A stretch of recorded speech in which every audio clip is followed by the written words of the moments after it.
assunto muito chato. É difícil a gente querer ser o mensageiro do apocalipse, mas eu vou te mostrar através de dados que a gente pode estar prestes a viver uma crise financeira monstruosa. Bom, primeiro de tudo, a gente vai falar sobre dados. Eu não sou um analista econômico, mas eu sou um analista gráfico. E eu comecei a analisar alguns gráficos e algumas coisas e ver se faz sentido para você. Bom, primeiro de tudo, isso daqui é uma curva que mostra o desemprego nos Estados Unidos, comparado com as crises. A curva em azul, a gente consegue ver que toda vez que ela estava nessa linha pontilhada, a gente teve crises.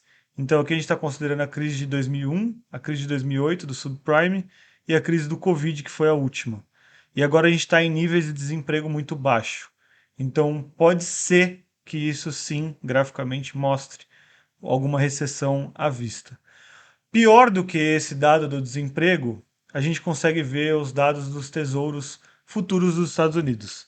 Bom, como eu disse, eu não sou analista econômico, não fiz economia, mas eu analiso gráfico. E aqui é muito interessante, porque a gente consegue ver que toda vez que o tesouro estava cruzando ali essa linha pontilhada também, nós tínhamos crises à vista. Então, novamente, nós temos essa linha cruzando a linha pontilhada para baixo. Mas agora a gente vai explicar um pouquinho o porquê de tudo isso. Os Estados Unidos está subindo muito os juros há um bom tempo e isso tem sido recorrente. Os juros nada mais são do que um controle para a inflação. Se a gente tem mais juros, a gente tem menos empréstimos, nós temos menos gastos, as pessoas começam a gastar menos, porque os juros estão altos de empréstimos e afins.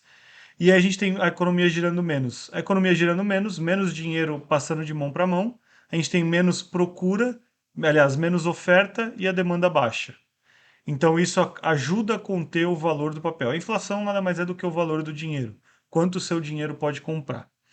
O problema aqui que eu estava analisando é que a gente tem os títulos curtos pagando mais do que os títulos longos. Isso é o que acontece em crises.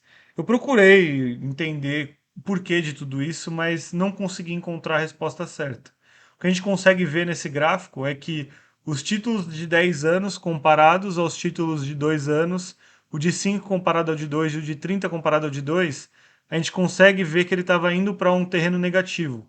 Ou seja, quando a gente está comparando um longo com um curto, se ele ficar negativo, significa que o curto paga mais que o longo. E é o que a gente vê no gráfico atual. Então a gente tem aí ele perdendo a linha do 0% e tendo um terreno negativo. Então isso mostra que a gente pode estar aí prestes a viver uma crise. Então que a gente tem todas as crises desde 92, 2001, 2008 e a de 2020 do Covid. Então são dados para a gente ficar atento. Ah, Matheus, mas quando essa crise acontece? Normalmente ela vai de 3 a 18 trimestres, ou seja, 18 meses, um ano e meio.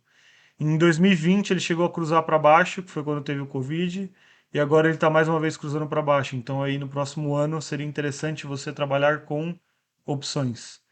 As opções me deixaram milionário em pouco tempo, eu diria que 3 a 4 meses, utilizando estratégias simples de proteção de capital, mas também de alavancagem positiva. E é isso que eu mostro na... No processo muito. Meio... Ah, meu Deus do céu, velho. E então você pode utilizar as opções para ter uma alavancagem positiva do seu patrimônio, protegendo o seu capital, que pode estar investido. É isso que eu ensino dentro da minha mentoria. Então acompanha a mentoria, acompanha meus stories, acompanha meus posts e as minhas posições, porque você pode ser o próximo milionário seguindo um passo a passo que eu estou fazendo.